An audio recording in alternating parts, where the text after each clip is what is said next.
pessoal, deixa eu assinar aqui para Chan, para Shirley. Deixa eu chamá-las aqui.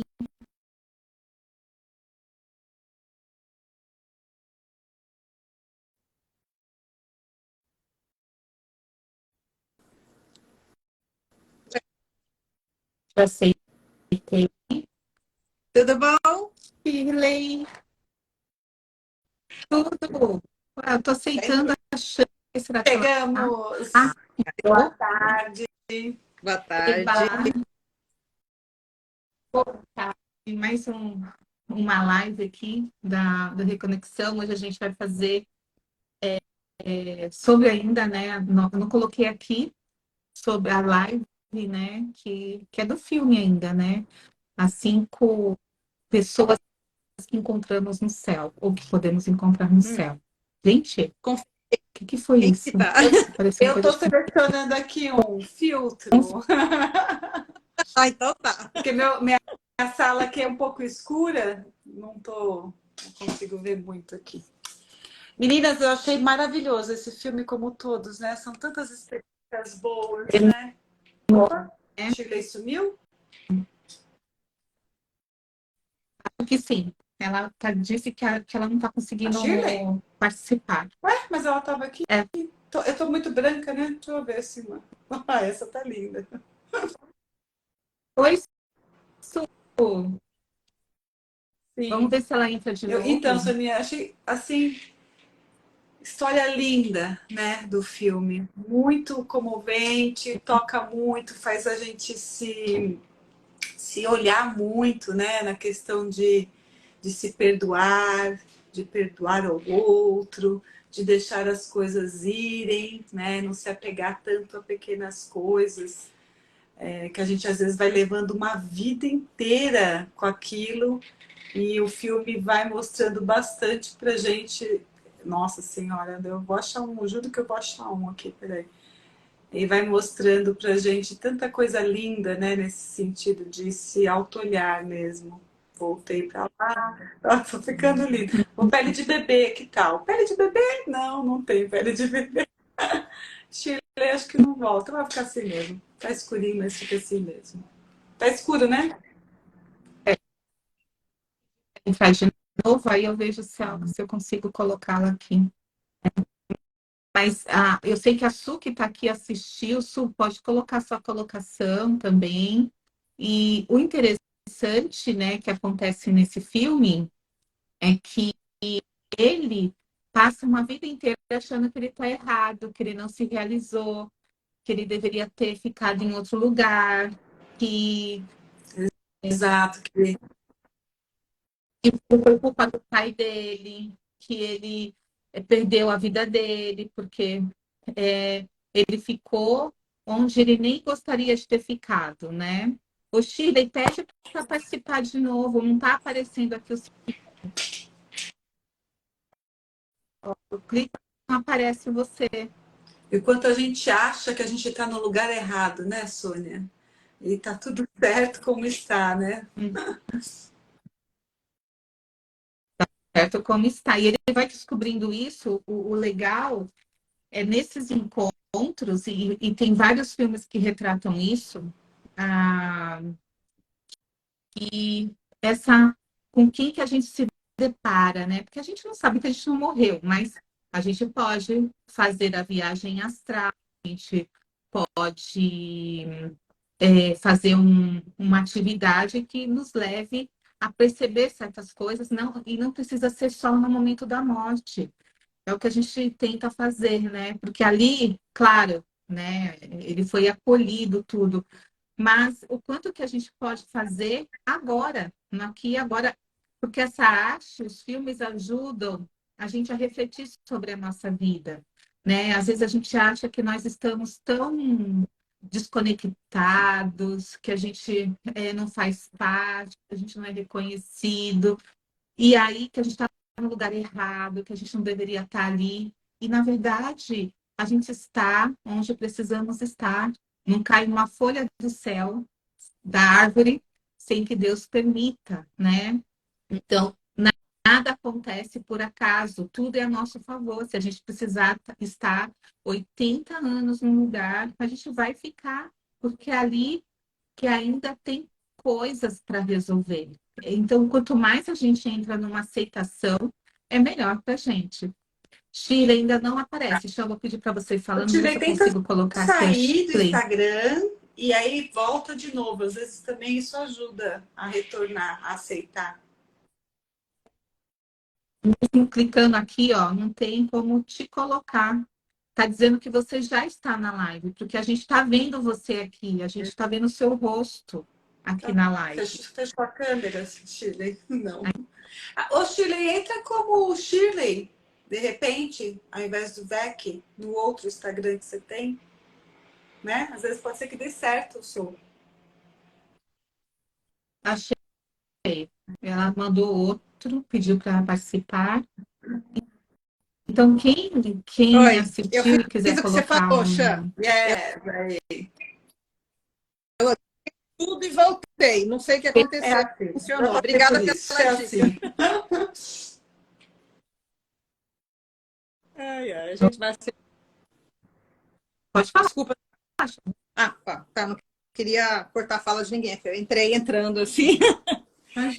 Sim, que nem vocês estavam falando, eu realmente não tinha assistido o filme, Sônia. Super legal, valeu a indicação. Parece aquele filminho bobo de sessão da tarde, mas quantos insights que ele traz, né? E aí, claro, sempre quando eu assisto o filme, depois eu vou buscar outros comentários. E aí, eu até vou me incentivo até a comprar o livro e ler o livro, porque diz que o livro é bem bacana. Sempre, né? O livro é muito mais completo do que o filme mostra. Mas traz aquela coisa assim do o que eu vou encontrar do lado de lá, né? O meu céu é diferente do seu céu, né, Sônia? Que é diferente do da Chan.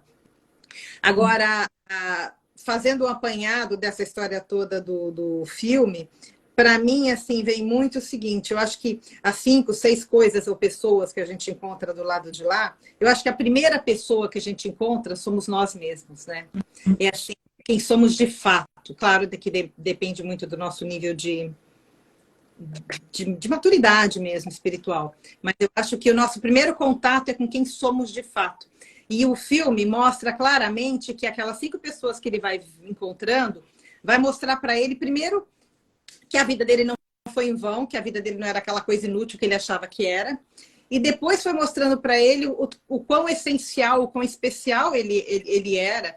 E mais do que tudo, né? Foi explicando para ele todo o caminho e por que ele fez todo aquele caminho e os desafios que ele encontrou, né, em cada fase da vida. E eu acho que assim o filme é legal para a gente ver o seguinte: nenhuma vida é ordinária, né? Nenhuma vida é simples, porque tudo está muito, muito, muito, muito conectado. As histórias estão muito conectadas. Principalmente a primeira pessoa que ele encontra, que é o Homem Azul, né? Que o cara fala, nossa, eu morri por sua causa, alguma coisa assim. Eu era um menino, ele nem viu, ele atravessou a rua e o cara teve um acidente e depois o ataque, né, do coração. Me parece que foi esse o motivo da morte. Mas assim, como coisas que para a gente não passa batido, mudam completamente a nossa rota. Não é nem mudar a nossa rota, mas acabam colocando a gente na nossa rota. Eu estava me fazendo essa pergunta. Eu estava pensando exatamente nisso. Que momentos da minha vida uma pessoa, uma questão, algo veio e mudou completamente o rumo, né? Eu não sei, você pensou nisso também, Eu estava veio tentando também associar a minha vida também, né? E quem será que eu encontraria na primeira pessoa, né? Que eu encontraria. Mas você me trouxe uma reflexão que talvez eu não tinha pensado ainda, né? Que é um aspecto meu mesmo, né? Eu estava ali pensando, poderia ser tantas pessoas que cruzam o nosso caminho e que a gente, de alguma maneira, muda o destino do outro, né? Um por conta do outro, né? Ali ele estava como uma criança, a responsabilidade dele era pouca, né? Em relação ao que estava acontecendo. Ele não era uma coisa que foi culpa dele ou que pudesse trazer qualquer peso a esse sentido. Mas ali houve aquele cruzou o caminho.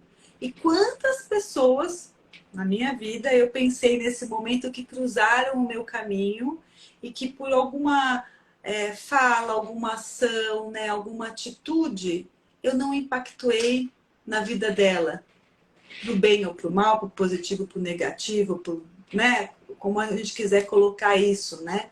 Mas assim, o quanto as nossas vidas estão realmente conectadas umas às outras.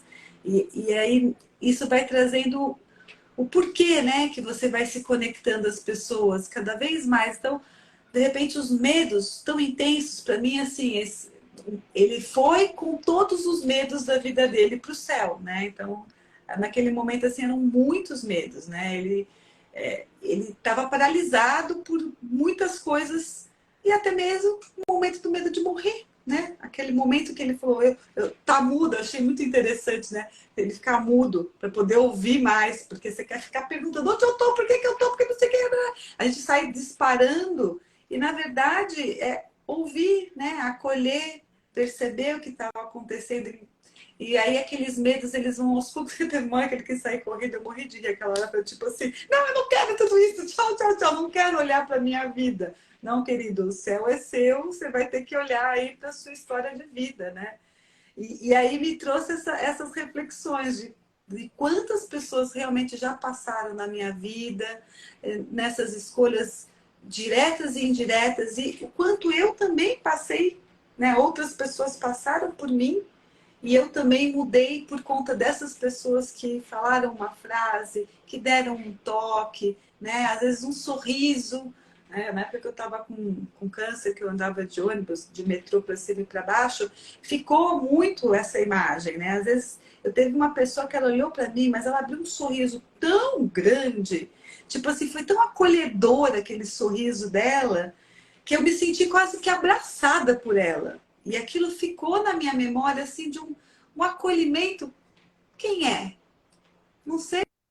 Estranhos somos? Não, somos todos família, né? Essa frase fica forte também nesse sentido de todos somos família, né? Porque estranhos momentaneamente, mas se a gente acredita nessa nós aqui compartilhamos, né? De ter vidas além dessa presencial, né? Nosso espírito. Quem é o quem, que papel, qual, em que momento de cada vida, né? É bem reflexivo isso daí. E você? Mesmo.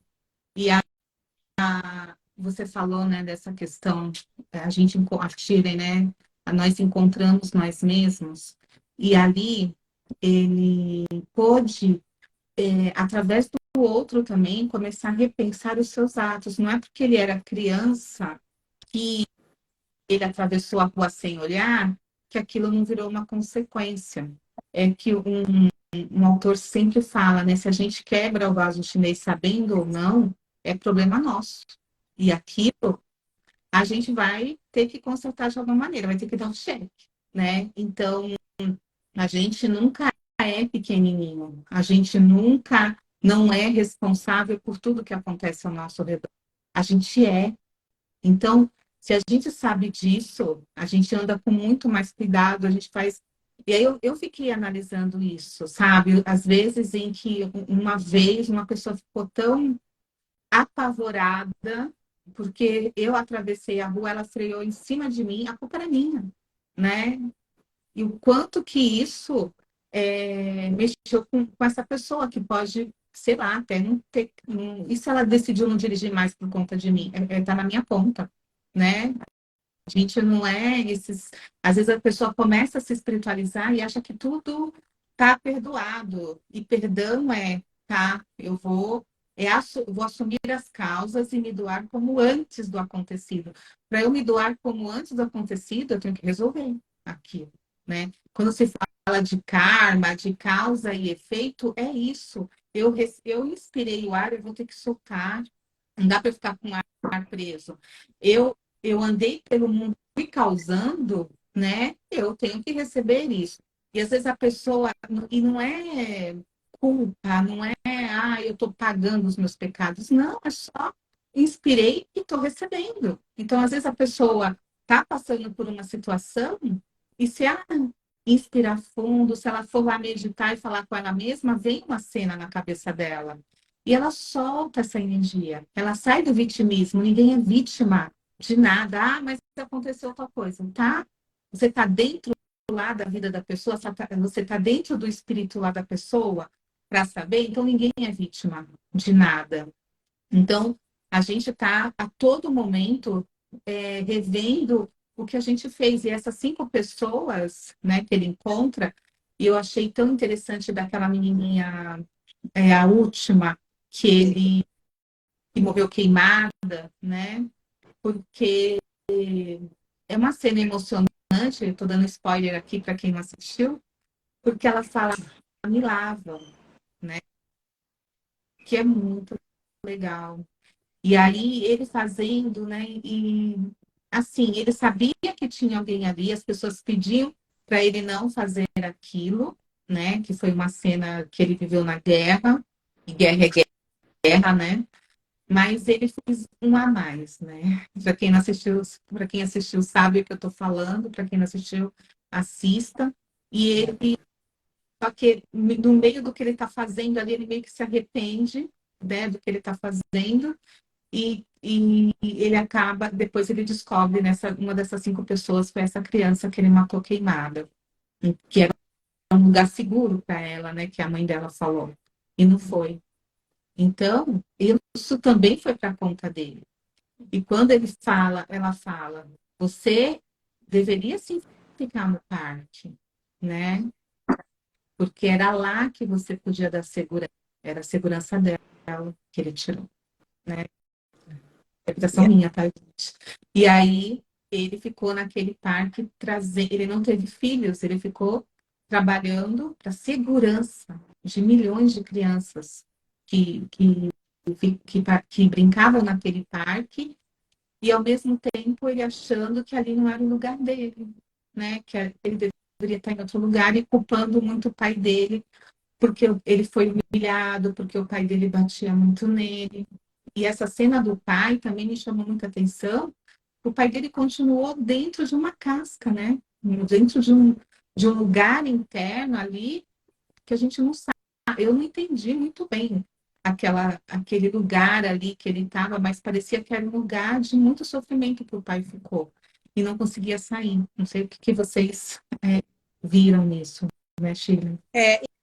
Eu prestei muita atenção nessa cena e para mim me remete assim, por que ele não fala, né, com o pai? Como ele falou com a menina, como ele falou com o Homem Azul, enfim.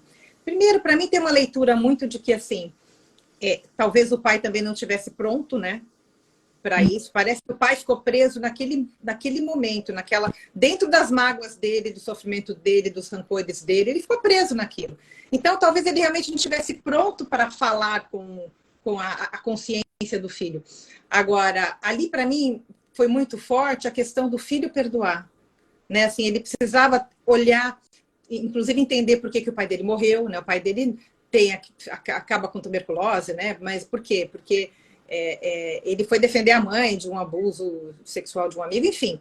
Então ele começa a entender uma série de coisas que para ele não eram claras, né? Ele tinha uma imagem do pai, claro, o pai era violento, o pai era um ser difícil, sem dúvida nenhuma. Mas ali é mostrado para ele o porquê que o pai dele agia daquela forma, o que a vida fez, né? O sofrimento todo do pai era tamanho que ele não sabia lidar mesmo com as situações. Mas aquele momento em que ele só consegue ver o pai pelo vidrinho e ele não consegue falar, me remeteu muito mais a uma questão do pai. O pai não está preparado ainda, e independente do pai ter feito a passagem muitos antes, e é isso que a gente fala, né, de tempo, de espaço, depende. Alguém pode bater do lado de lá e 2, 3 horas depois estar extremamente lúcido do que lhe aconteceu, e alguém pode bater do lado de lá e ficar séculos preso numa história, no fractal. Por quê? Porque ele ainda não conseguiu ter consciência para sair daquele momento. Então, para mim, essa coisa do pai me trouxe muito isso. O grande ganho ali é que ele estava preparado para perdoar. Então, aí foi mostrado para ele todo um contexto para que ele realmente conseguisse perdoar tudo que ele viveu com o pai. Agora, voltando àquele link de como nós estamos conectados, eu queria até dar um exemplo meu, que às vezes a gente não entende a importância de alguns momentos na nossa vida. Quando eu saí do mundo corporativo, eu já falei isso em algumas lives, eu saí porque eu queria ser mãe em tempo integral, enfim. Mas teve uma gota d'água que me fez pedir demissão do último emprego que eu tive no mundo corporativo, e eu tive eu tive uma questão com uma determinada gerente lá. Beleza. Passou, a vida que segue. E olha como é lindo. Ano passado, eu fui fazer um retiro de 5 dias no curso. Primeiro dia que eu chego no curso, eu dou de cara com essa pessoa. E ela finge que não me vê. Ela finge que não me conhece. Só que é o seguinte, nós iríamos ficar 5 dias ali. Ia ser impossível ela continuar fingindo que não me conhecia. Bom, no segundo dia ela se aproxima, fala, você me desculpa, ontem eu fingi que não te vi. Fingi mesmo, porque eu me assustei. Por quê? Porque eu sei que eu te prejudiquei muito lá naquele último emprego e tal. E eu fiquei com vergonha. Então, agora aqui, de alma lavada, eu queria te pedir perdão. Falei, não, você não tem nada que me pedir perdão. Você foi só a gota d'água que me fez romper com aquele ciclo que não estava bom para mim. Para mim foi muito importante, assim, claro que na época eu fiquei com raiva, ninguém é santo, né? Mas depois, agora, até por conta desse filme que eu comecei a me lembrar de momentos importantes, de mudança de rota de vida, né? Eu me lembrei desse caso. Eu falei, eu vou compartilhar isso na live. Porque, assim, me fazendo mal, ela me fez um bem. Porque eu precisava de uma última gotinha d'água para sair daquele mundo, para sair daquele rumo. E agora, mas foi muito lindo o ano passado. A gente acabou se abraçando e chorando. Foi maravilhoso o nosso resgate, digamos assim. Mas percebe? Ela estava em culpa. Ela estava não precisa ter culpa. Não tem espaço. É isso? Não precisa ter espaço. Resolver isso não vai ser mesmo uma das 5 pessoas que você já dissolveu, né? Já dissolveu. Olha que lindo. Você acha que te fez um grande mal? Na real, ela te fez um bem danado.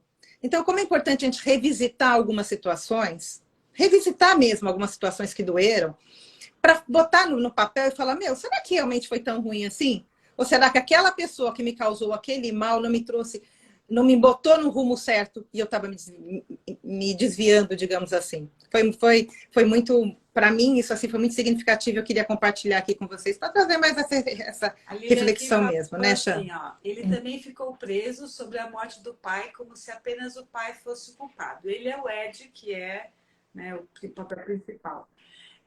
Sim, Lilian, mas ele principal. Oi? Depois ela colocou.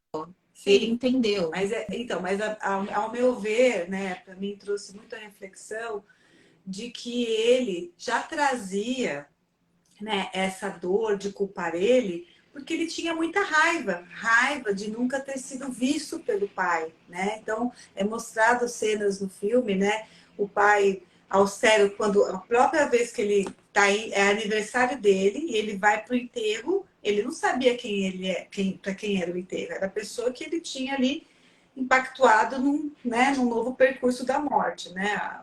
O serzinho azul lá, o moço azul. Mas ali você vê que houve um trauma muito grande, né? O pai, ele desconta, porque não é falado para ele o que aconteceu. Ele não tem consciência, mas ele recebe toda a ira, vamos dizer assim, do pai da repressão que ele, teoricamente, estava sendo culpado. Eu estou indo no enterro porque você, né, impactou numa outra pessoa, você causou. Então, dali vai tendo outros momentos que vão mostrando como o pai bebia, como o pai era austero, machucava a mãe. Então ele foi criando raiva porque o pai não ouvia, ele não dava amor, né? Na hora do jogo lá de beisebol, que ele tá lá, o pai tá vibrando, tá, vai, mas ele é incapaz de chegar e falar parabéns. Ele olha pro pai esperando e não houve essa conexão. Então, para nós aqui, que somos psicanalistas e terapeutas, a gente entende que vai o rastro da dor, né? Então, a dor começou lá, naqueles 5 anos, quando já havia ali ouvia e sentia muita coisa, mas naquele momento do primeiro tapa da repressão, ali começou a vibrar, né? E foi só aumentando. Dor, né? Meu pai não me vê, a rejeição, não me sinto amado, e fazendo de tudo para que esse pai olhe para ele, né? Então, assim, o pai, depois lá na frente é mostrado, o pai estava vivendo a dor dele, como todos nós, né? Nós colocamos o pai e a mãe num lugar de são seres, né, perfeitos, porque quando a gente era criança, eles eram perfeitos dentro da perfeição deles. Mas eles são só seres humanos como nós somos, né? Então, estão vivendo as suas dores, né? Estão vivendo o seu crescimento interno, também está ali nas suas próprias dificuldades, nos seus traumas. Então, ele vai levando isso para a guerra, por todo aquele problema de dor na guerra, né? Pela raiva de estar ali. Por que que eu tenho que passar? Por que que eu tenho que matar as pessoas? Por que que eu tenho que viver isso?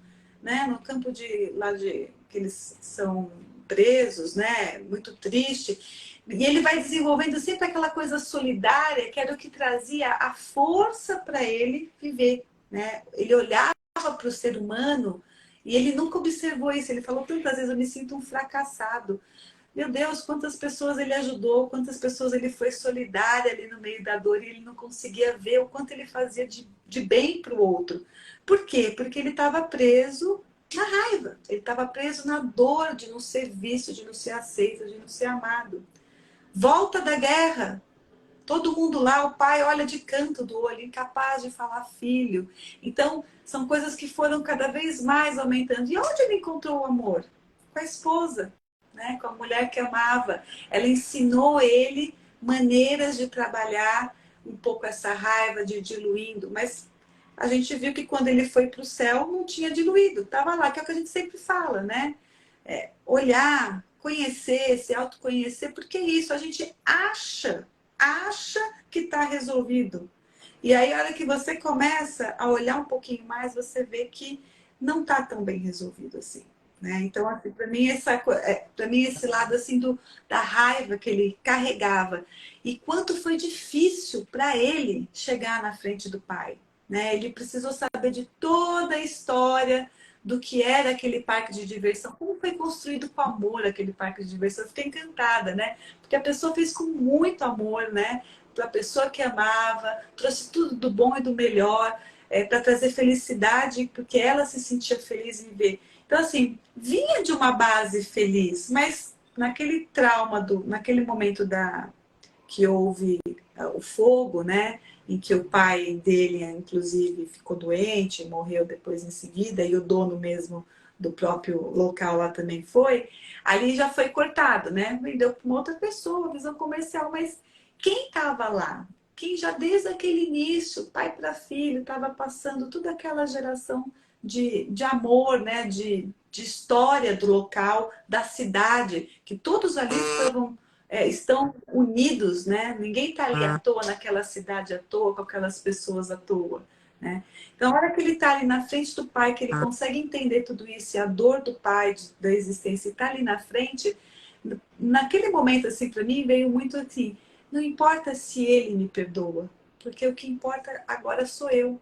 Eu me libero dessa dor, né? Eu deixo, eu entendo que você eu entendo que você teve uma dor, eu deixo ir tudo que você me causou de dor, porque eu só queria ser amado. E hoje eu consigo olhar e eu consigo te amar, tipo assim, eu consigo te entender que você fez o seu melhor. Então ali é assim, muito bonito, né? Essa coisa assim, não é nada sobre o outro, é sobre você.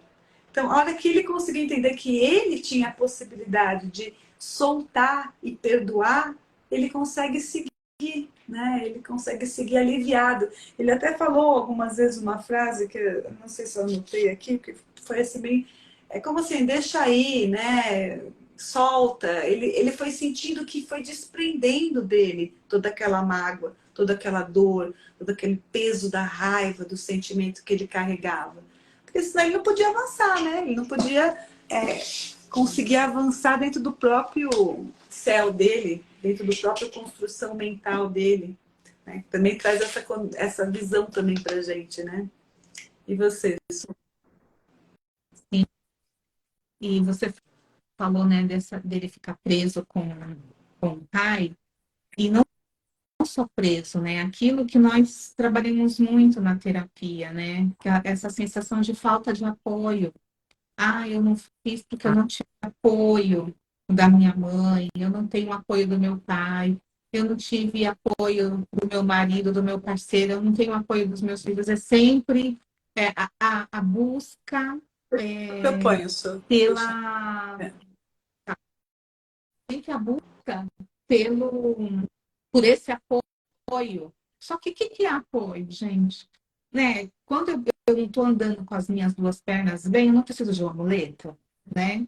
É como se eu desse para mim um selo de incapacidade. E foi isso que ele deu para ele, porque na guerra ele ficou, ele levou o tiro, né, no joelho e ficou mancando. Então, assim, ele passou a vida toda se culpabilizando, né, por ter ido para a guerra, se culpabilizando por ter um pai daquele jeito, se culpabilizando por não ter a vida e culpando, e assim, esse apoio, esse olhar de reconhecimento que ele queria do pai, e o pai nunca pôde dar, porque a gente só pode dar aquilo que a gente tem.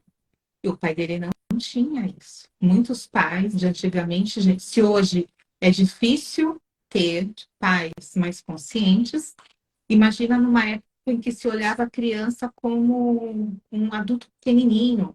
Então, já sabe, se vira, né? Então, quanto mais a gente vai indo, vamos dizer assim, para trás no tempo, mais as crianças não eram não vistas. Por isso que existem tantas histórias de crianças deixadas na floresta, abandonadas, e porque não se tinha esse olhar cultural para a criança, que hoje começou a ter, e ainda assim, né, a gente precisa andar muito sobre esse olhar para a criança, para o adolescente, para é uma cultura mesmo, e a gente está aprendendo a olhar. Eu falo aprendendo porque não dá para a gente deixar de falar que eu moro aqui no Butantã, na Vila Sônia, e ontem uma criança de 13 anos matou uma professora. Então, e eu fui professora. Então, imagina tudo aquilo que a gente vai percebendo, né? A Shirley também foi professora. Então, essa sensação de que a educação, nossa, como demora, né? Para a gente conseguir uma coisinha, assim, uma mudança pequena. É um lugar ainda muito restrito, né? E eu não estou falando de culpados, porque eu falei, não existem vítimas, né? Só que tudo que acontece é para a gente olhar e é por nós e é para a gente fazer alguma coisa, né? É um exemplo para aquilo que a gente precisa olhar dentro de nós, ao nosso redor, para os nossos filhos, para os nossos sobrinhos, para todo mundo, né? Todos nós, quando a gente só consegue crescer, como diz a Lucilena Galvão, a professora Lucilena Galvão, quando a gente entender que toda a humanidade é nossa família, que não é só um grupinho restrito que eu protejo. O meu ali eu protejo, os outros que se danem, né? A gente só vai conseguir realmente ser feliz de verdade, assim, quando a gente entender que a humanidade é a nossa família. Enquanto isso, é um trabalho que a gente tem que fazer. E é responsabilidade de todos nós. Então, o Ed, o personagem, ele tinha uma dor imensa, né? De que ele não deveria estar ali, principalmente porque era culpa do pai dele. Então, tem até uma fala que eu marquei, né? Que a pessoa que criou o parque com essa alegria, com essa vontade, ela fala para ele, a raiva é um veneno, né? Que vai corroendo por dentro, vai nos matando, né? Aos poucos. E a raiva, tanto que as raivas que a gente recebe dos outros, que tem essa raiva por uma atitude que a gente fez, e não importa se a gente lembra ou não, e as raivas que a gente também não quer perdoar. Então, tudo isso é como um veneno para a gente. E a gente se toma doses de venenos todos os dias. E como diminuir essa dose? Não vou falar que já parar totalmente enquanto a humanidade está assim, mas a gente como um ser também, um quebra-cabeça importante, se a gente começa a diminuir essas doses de veneno contra a gente mesmo, a gente pode dar para o ambiente mais amor. A gente só consegue dar o que a gente tem. Então, por isso que fala, cuida de você. Quanto mais amor, quanto mais compaixão, quanto mais essa sensação de conexão mesmo, né? Deixar aqui no canal Reconexão, de conexão com o outro, com a compaixão comigo, né? Mas eu desenvolvendo o meu amor próprio, a minha autoestima, mais eu vou ter para oferecer. Se eu não me trabalho, eu só tenho para oferecer amargura, dor, não perdão e raiva também ao ambiente. Aí eu tenho que aprender como o Ed ficou. E ele fez o melhor, era ali naquele parque que ele tinha que ir transmutando e perceber depois que era ali que ele conseguiu trabalhar muitas questões dele internas. Só Né? para você falar, Shirley, ela fala também uma frase assim: ninguém nasce com raiva. Top, porque a gente cria, ninguém nasce com raiva. Pode seguir. E a gente atende, né? Eu principalmente vejo muito na constelação familiar, as pessoas ficam anos, séculos às vezes, presas a histórias e que tem geralmente muita questão com a raiva. Eu fico ali e eu arrasto aquilo, e eu passo aquilo para a minha próxima geração, que vai passar para a próxima geração. E agora é o tempo, é o momento da gente definitivamente começar a limpar isso de verdade. E que nem eu, voltando à história do nosso personagem principal, que é o Ed. Se ele tivesse conseguido trabalhar aquela raiva dele, ele ia perceber o trabalho lindo que ele fez a vida toda, compensando aquele mal feito, né? Ele foi realmente responsável pelo falecimento da menina. Mas aí ele se põe a serviço de quê? De preservar a vida de tantas outras crianças durante o longo... No filme não fica claro, mas ele vive até os 83 anos. Então, assim... Olha que lindo foi o projeto de vida dele. E ele, tão imerso no sofrimento e na raiva e no rancor dele, não conseguiu se dar conta da beleza que era a vida dele, da beleza que era a missão dele. E eu não sei se vocês perceberam, mas no finalzinho, quando ele encontra a mulher dele, ele fica lá na roda gigante com ela, e a menina, ele salva, na verdade, ele passa o tempo todo perguntando se ele conseguiu salvar a menina, lembram disso? E de verdade ele salva a menina. E depois ele vai ser uma das 5 pessoas que ela vai encontrar quando ela fizer a passagem já adulta, já velhinha. Olha que lindo, quer dizer, ele naquele momento, ele praticamente deu a vida dele para que ela sobrevivesse, porque ele a empurra, literalmente, né? E outras crianças, enfim. Então, a gente está aqui batendo nessa tecla o tempo todo para deixar claro o seguinte, existe essa conexão. E a gente só precisa parar e observar. E o fim nunca é o fim. O fim é sempre um começo. O filme começa falando muito claramente disso. Olha, essa história começa do final. Porque o final é o começo, é um novo começo para ele. É um novo começo para todos. Então, assim, quanto mais cedo a gente perceber que, gente, a gente não veio aqui só para trabalhar, pagar conta e morrer. Tem um novo ciclo depois se iniciando. E o que eu estou plantando aqui hoje, eu vou colher lá. O que eu estou colhendo hoje é porque eu plantei lá atrás. E assim, e como todas as pessoas impactam a nossa vida, algumas muito fortemente, algumas por muito tempo, outras, é que eu falei, por uma passagem, por alguns segundos, por alguns minutos, mas que lá na frente, quando a gente olha para trás, fala, meu Deus, como essa pessoa, como o exemplo que eu falei há pouco dessa minha conhecida, como ela impactou a minha vida, como ela mudou a minha vida. Tudo bem, ela me trouxe dor no primeiro momento, mas depois ela me colocou no rumo, porque eu estava completamente fora. Então, e voltando à coisa de quais são as 5 pessoas, né? Eu falei lá na minha primeira fala sobre a primeira pessoa que a gente encontra, que eu falei que somos nós mesmos. E mais do que isso, a gente tem uma sensação, e o Ed, o tempo todo durante o filme, ele fica com uma sensação de que estava sozinho, de que foi abandonado. E assim, nós temos mentores do nosso lado o tempo todo. E não é aquele cara que fica 24 horas colado na gente, né? Que nem o Lars Fonseca fala, gente, sem ilusão. Não tem alguém 24 horas aí do seu lado. Mas temos mentores, né?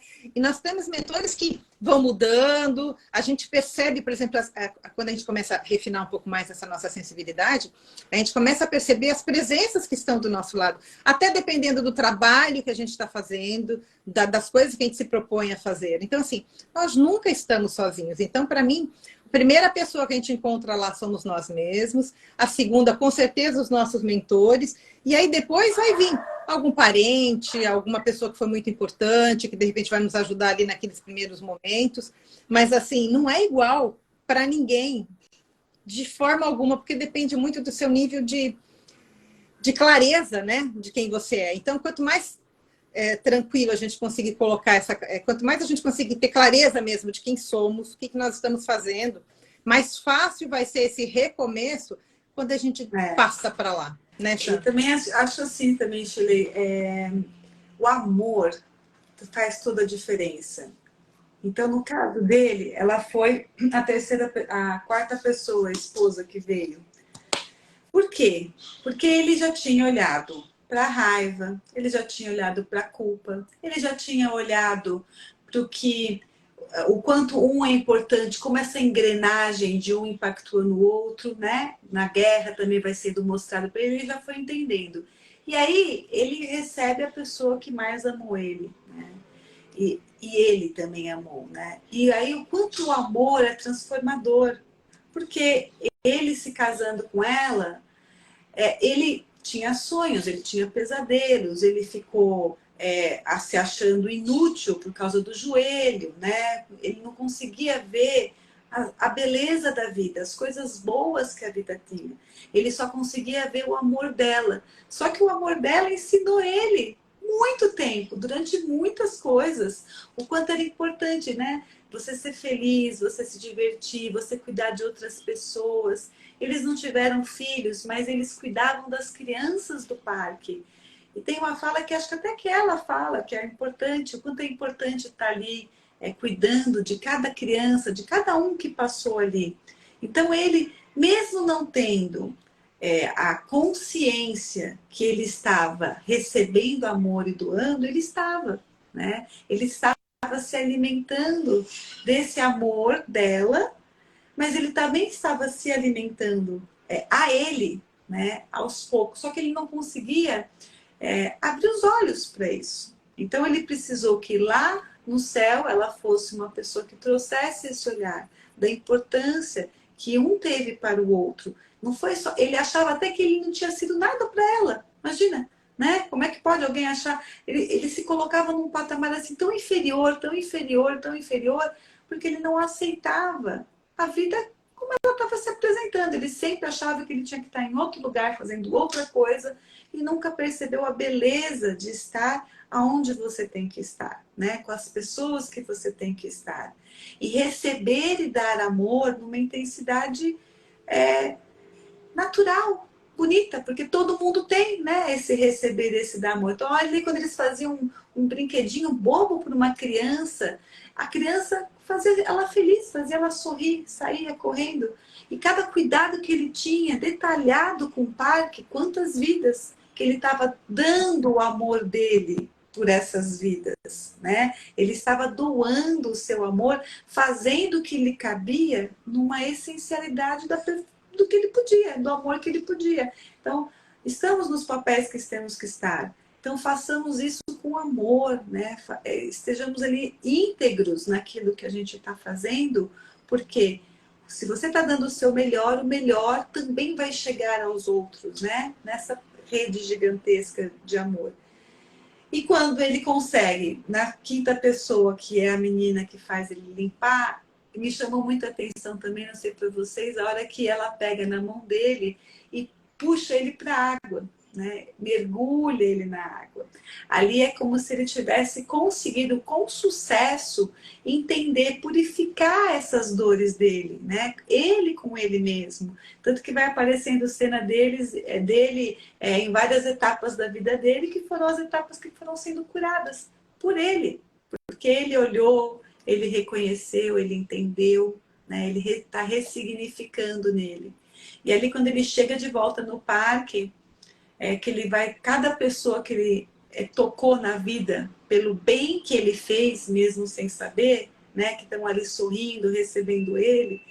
A hora que ele enxerga a roda gigante, ele fala, agora eu acho que eu vou para o céu. Essa é a sensação que eu tive na leitura dele. Tipo, ele olhou, agora será que eu vou para o céu? Agora eu vou me encontrar com o meu amor, eu vou ter de novo esses momentos felizes, né? E aí ela realmente está lá na roda gigante esperando eles, porque, né, naquele momento que você é acolhido, você está sendo visto, você realmente está ali no seu potencial total. E que, como a Shirley falou, ele vai ser o primeiro céu de alguém, né? Provavelmente da menina, né? Então, assim, foi muito, muito lindo essa parte também. Me tocou bastante esse finalzinho, essa questão. A aceitação, né? Quando ele aceita, vai se aceitando, vai se perdoando, ele volta, né? E reconhece a beleza de tudo aquilo que ele renegou. E a gente vive assim, né? Né, Chan, que você fala, ele viveu esperando, né? Parecer, eu tô vivendo aqui, mas estou esperando um dia estar em outro lugar. E tem uma música que fala isso, vivemos esperando por dias melhores, por dias a mais, dias que às vezes nem vão chegar. Esperamos ser melhores na dor, melhores no amor, e a gente fica esperando. E a gente só espera muitas vezes, a gente não faz a ação necessária. A gente não dá um passo, porque a gente tem muito medo às vezes. E a gente, a primeira ideia, né, é olhar para esse medo. Por que a gente tem tanto medo? O que está nos prendendo? A gente estamos nos prendendo muitas vezes porque a gente tem tanta mágoa e tanta raiva de alguém, e se a gente fizer uma ação para melhorar e aquela outra pessoa, né, se libertar, como assim, né? Ela vai se libertar se eu ficar bem. Eu tenho que ficar mal para ela se sentir mal. E quantas pessoas vivem assim, né? Elas não se colocam na vida porque se elas fizerem alguma coisa por elas, elas vão ficar bem. E aí, aquele vínculo que ela tem, né, inconsciente, é claro, com outra pessoa, que ela tem raiva, aquela outra pessoa se liberta, porque ela percebe que não precisa mais ter raiva. Por isso que quando a gente fala que nós somos viciados no sofrimento, é um pouco disso, porque se a gente entende que a gente veio para viver mesmo, para enfrentar os desafios, para passar essa membrana de dor, membrana de dor, né? Passar, né? Libertar essas pessoas que estão do nosso lado, e libertar, eu não falo que abandonar é liberdade mesmo, né? Se sentir livre. E aí é poder falar, eu me sinto bem, eu posso fazer isso, eu posso fazer aquilo, nada mais me prende, eu não sou mais aprisionado por nenhum vínculo. Isso é muito difícil, porque é a separação do joio e do trigo. Às vezes eu não quero só ficar no joio, né? Eu quero ficar ali, porque ali é um lugar que não está tão confortável, mas pode estar quentinho, né? E aí tá me fazendo sofrer, mas eu não faço uma ação, eu fico só na esperança, né? Então a gente tem que parar um pouco, pensar nesse esperar por dias melhores e se escolher e fazer do seu dia melhor e amar melhor e ser melhor na dor, olhar para essa dor e não deixar essa dor se transformar em sofrimento, porque a dor vem só para a gente dar mais um passo, senão a gente ficar parado, a nossa perna dói. Então, dê mais um passo, né? Se cuida, se olha, igual a Shirley fez, e a gente vai fazendo, né? De libertar essas dores para a gente chegar no lugar dentro de nós e poder se olhar e falar, nossa, valeu a pena. Isso é possível também. É. Sabe que eu costumo dizer sempre para as pessoas que me procuram, reclamando de alguma dor física ou emocional, eu falei, agradece a dor. Ela vem trazendo sempre um recado muito claro. Claro que não dá para ficar enaltecendo dores e doenças, não é isso.